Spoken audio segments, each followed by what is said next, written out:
Hello' guys, যথেষ্ট ভাল খবৰ। নতুন নিযুক্তি আহিছে মে' মাহৰ। Data entry operator, project assistant, ক্লাৰ্কৰ লগতে অন্য বহুতো পোষ্ট আহিছে। ইয়াৰে কিছুমানত কোনো ধৰণৰ এক্সাম দিব নালাগে, অকল আপোনালোকৰ ইণ্টাৰভিউ কণ্ডাক্ট কৰা হ'ব আৰু সেই ইণ্টাৰভিউৰ বেচিছতে আপোনালোকক এই জবৰ কাৰণে ছিলেক্ট কৰা হ'ব। ইয়াত আপোনালোকৰ কোনো ধৰণৰ এক্সাম কণ্ডাক্ট কৰা নহয়। এইবোৰ আপোনালোকৰ গ্ৰেড 3 আৰু গ্ৰেড 4 লেভেলৰ পোষ্ট হয় আৰু দৰমহা 35,000-ৰ পৰা 80,000-ৰ ভিতৰত হয়।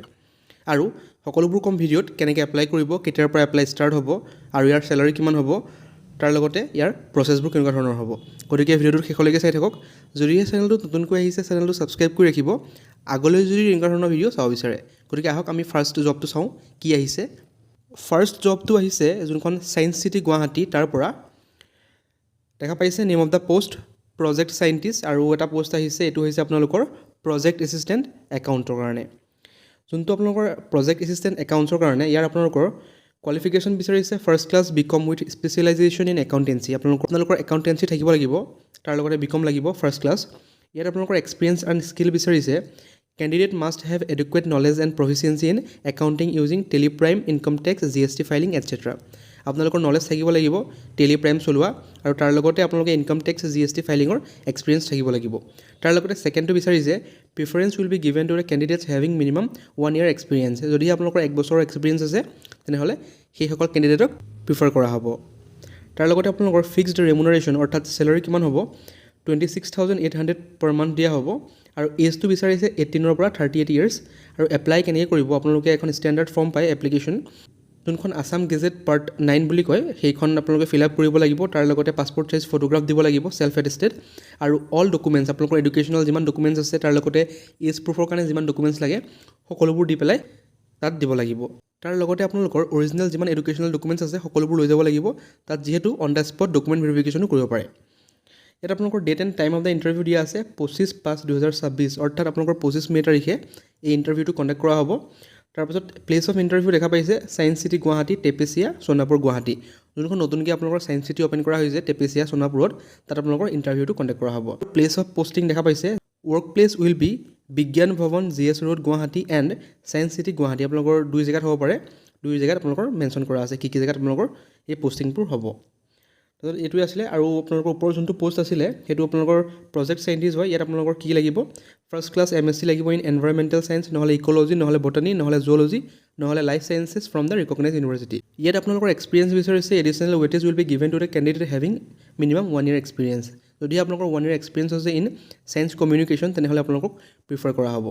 ইয়াত আপোনালোকৰ ফিক্সড ৰেমুনাৰেশ্যন থাকিব 37,000। তাৰপিছত আপোনালোকৰ ইয়াৰো এজ আপোনালোকৰ 18-ৰ পৰা 38 years। ইয়াৰো আপোনালোকৰ এপ্লিকেশ্যন প্ৰচেছটো আনটোৰ সৈতে ছেইম হয়।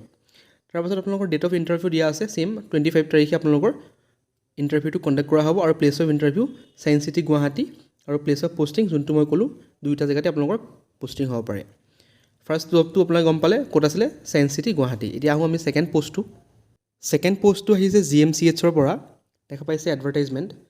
ইয়াত আপোনালোকৰ ডিউৰেশ্যন অফ দ্য প্ৰজেক্ট 3 বছৰ ডিউৰেশ্যনত আপোনালোকক এংগেজ কৰা হ'ব। ইয়াত আপোনালোকৰ ভেনিউটো ক'ত দিয়া আছে ইণ্টাৰভিউৰ কাৰণে, office of the head of the department paediatrics, MCH building 7th floor, GMCH Guwahati. ইয়াত আপোনালোকৰ পোষ্টবোৰ হৈছে প্ৰজেক্ট ৰিচাৰ্চ চাইণ্টিষ্ট, এটা medical, project technical support, lab investigator. 3rd নম্বৰটো হৈছে ডাটা এণ্ট্ৰি অপাৰেটৰ। ইয়াত এটা পোষ্ট আছে। ইয়াত আপোনালোকৰ কোৱালিফিকেশ্যন দিছে graduate in any stream from a recognise board or university. আপোনালোকে যি ষ্ট্ৰীমৰ পৰাই নহওক ইয়াত এপ্লাই কৰিব পাৰিব, কিন্তু দিয়া আছে যে bachelor degree in computer science from a recognise university or institution, 3 to 4 years experience in MS Excel, Word, PowerPoint presentation, office, Google sheet creation etcetera. যদিহে আপোনালোকৰ bachelor degree in computer science আছে তেনেহ'লে আপোনালোকক প্ৰিফাৰ কৰা হ'ব, অৰ্থাৎ আপোনালোকক engage কৰাৰ চান্স বেছি থাকিব। আৰু ইয়াৰ আপোনালোকৰ ৰেমুনাৰেশ্যন হ'ব, অৰ্থাৎ মান্থলি আপোনালোকে পাব 29,200K। যোনটো ছেকেণ্ড পোষ্টটো আছে project technical support, lab investigator. ইয়াত আপোনালোকৰ DMLT বিচাৰিছে with experience in working in microbiology. ইয়াত আপোনালোকৰ বিচাৰিছে ডিজাইৰেবলত বিচাৰিছে 1 year experience in molecular laboratory and computer knowledge. আৰু ইয়াত আপোনালোকৰ মান্থলি থাকিব 20,000 per month plus 20% house room allowances. তাৰ লগতে আপোনালোকৰ ফাৰ্ষ্ট পোষ্টটো হৈছে প্ৰজেক্ট ৰিচাৰ্চ চাইণ্টিষ্ট মেডিকেল। ইয়াত এটা পোষ্ট আছে। ইয়াত আপোনালোকৰ কোৱালিফিকেশ্যন বিচাৰিছে MBBS registered with NMC state medical council. তাৰ লগতে যোনটো ডিজাইৰেবলত বিচাৰিছে আপোনালোকে চাই ল'ব পাৰে। ইয়াত আপোনালোকৰ মান্থলি চেলাৰী দিব 67,000 আৰু প্লাছ 20% হাউচ ৰুম এলাৱেঞ্চেছ দিব। ঠিক আগৰ পোষ্টটোৰ দৰে ইয়াতো কোনো ধৰণৰ এক্সাম কণ্ডাক্ট কৰা নহয়। দেখা পাইছে ইয়াত দিয়া আছে ৱাক ইন ইণ্টাৰভিউ কণ্ডাক্ট কৰা হ'ব, গোটেইকেইটা পোষ্টৰ কাৰণে হয়। আৰু ইয়াত ডেট অফ ইণ্টাৰভিউটো মই কৈছোঁৱেই আপোনালোকৰ 25 তাৰিখে, অৰ্থাৎ 25 মে' তাৰিখে আপোনালোকৰ এই ইণ্টাৰভিউটো কণ্ডাক্ট কৰা হ'ব। লগত সকলোবোৰ ডকুমেণ্টছ, এডুকেশ্যনেল ডকুমেণ্টছ, তাৰ লগতে কিবা এক্সপিৰিয়েঞ্চ যদি আছে এক্সপিৰিয়েঞ্চৰ এজ প্ৰুফৰ কাৰণে বা ফটোগ্ৰাফ সকলোবোৰ লৈ যাব আৰু তাৰ পৰাই আপোনালোকৰ ইণ্টাৰভিউ বেচিছত এই পোষ্টবোৰৰ কাৰণে ছিলেক্ট কৰা হ'ব। এতিয়া আমি চাওঁ হওক নেক্সট পোষ্টটো ক'ৰ পৰা আহিছে। নেক্সট পোষ্ট আহিছে গুৱাহাটী হাইকোৰ্টৰ ফালৰ পৰা। ইয়াত আপোনালোকৰ ল' ক্লাৰ্কৰ পোষ্ট হয়। টোটেল আপোনালোকৰ ইয়াত পোষ্ট আছে 3টা। ল' ক্লাৰ্ক আপোনালোকৰ মান্থলি পাব 30,000কৈ। The post is purely contextual and temporary in nature. The tenure would be initially for 2 years and extendable. আপোনালোকৰ ফাৰ্ষ্ট 2 বছৰৰ কাৰণে এংগেজ কৰা হ'ব, তাৰপাছত এইটো ৰিনিউ হৈ থাকিব। তাৰপাছত দেখা পাইছে ইয়াত ইম্পৰ্টেণ্ট ডেটছ দিয়া আছে, কেতিয়াৰ পৰা আপোনালোকৰ অনলাইন এপ্লিকেশ্যন ষ্টাৰ্ট হৈছে। 11/5 অৰ্থাৎ 11 মে'ৰ পৰা আপোনালোকৰ এপ্লিকেশ্যন ষ্টাৰ্ট হৈছে। লাষ্ট ডেট অফ ছাবমিশ্যন 20 মে'লৈকে আপোনালোকৰ অনলাইন এপ্লিকেশ্যন চলি থাকিব। Last date for payment of application fees আপোনালোকৰ পে'মেণ্টটো কৰিব পাৰিব 25 তাৰিখলৈকে, অৰ্থাৎ 25 মে'লৈকে আপোনালোকে পে'মেণ্টটো কৰিব পাৰিব। এজ লিমিট দিয়া আছে, a candidate age on the date of submission of the online application must fulfil the following age criteria. আপোনালোকৰ আনৰিজাৰ্ভৰ কাৰণে মেক্সিমাম এজ দিয়া আছে 40, OBC MBCৰ কাৰণে দিয়া আছে 43, আৰু ST SC আৰু যোনটো আপোনালোকৰ ST হিলছ আৰু ST প্লেইনছৰ কাৰণে দিয়া আছে 45 ইয়াৰ্ছ। এইকেইটা আপোনালোকৰ এজ লিমিট হয়। তাৰপিছত দিয়া আছে যে এছেঞ্চিয়েল কোৱালিফিকেশ্যন কি কি লাগিব। ইয়াত দেখা পাইছে যে candidate must be graduate, post graduate in law' or doctorate in law' from a recognise university in India. আপোনালোক মাষ্ট বি গ্ৰেজুৱেট হ'ব লাগিব, অৰ্থাৎ LLB পাছ কৰা হ'ব লাগিব, নহ'লে LLM কৰা হ'ব লাগিব, তেতিয়াহে আপোনালোকে এই ল' ক্লাৰ্কৰ জবকেইটাত এপ্লাই কৰিব পাৰিব। আৰু candidate practising at a bar or having professional experience or literary works in law' to their credit would get preference. আপোনালোক যদিহে ৰেজিষ্টাৰ্ড এডভকেট হয় তেনেহ'লে আপোনালোকক প্ৰিফাৰেঞ্চ দিয়া হ'ব।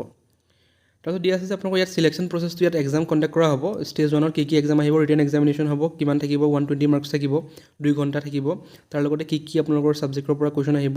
দেখা পাইছে English, general knowledge, general aptitude, knowledge in law' as well as knowledge in Assamese language 20 মাৰ্কছৰ কাৰণে থাকিব। ষ্টেজ 2ত আপোনালোকৰ ইণ্টাৰভিউ হ'ব বা ভাইভা হ'ব 30 মাৰ্কছৰ কাৰণে। এই দুটাৰ ওপৰত বেছ কৰি আপোনালোকক ছিলেক্ট কৰা হ'ব।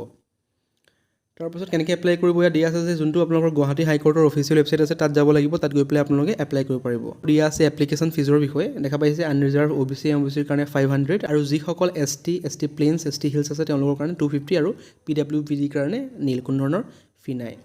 গতিকে আপোনালোকে এই পোষ্টকেইটাত এপ্লাই কৰিব পাৰে। মই ক'লোৱেই যদিহে আপোনালোকৰ কোৱালিফিকেশ্যনৰ লগত মিলে তেনেহ'লে এপ্লাই কৰিব, আৰু আগৰ যোনকেইটা পোষ্ট ক'লোঁ সেইকেইটাতো গম পায় যে ইণ্টাৰভিউ বেচিছত ছিলেক্ট কৰা হ'ব। গতিকে যদিহে চেনেলটো নতুনকৈ আহিছে চেনেলটো ছাবস্ক্ৰাইব কৰি ৰাখিব আগলৈ এনেকুৱা ধৰণৰ কুইক আপডেটছ পাবৰ কাৰণে। Thank U.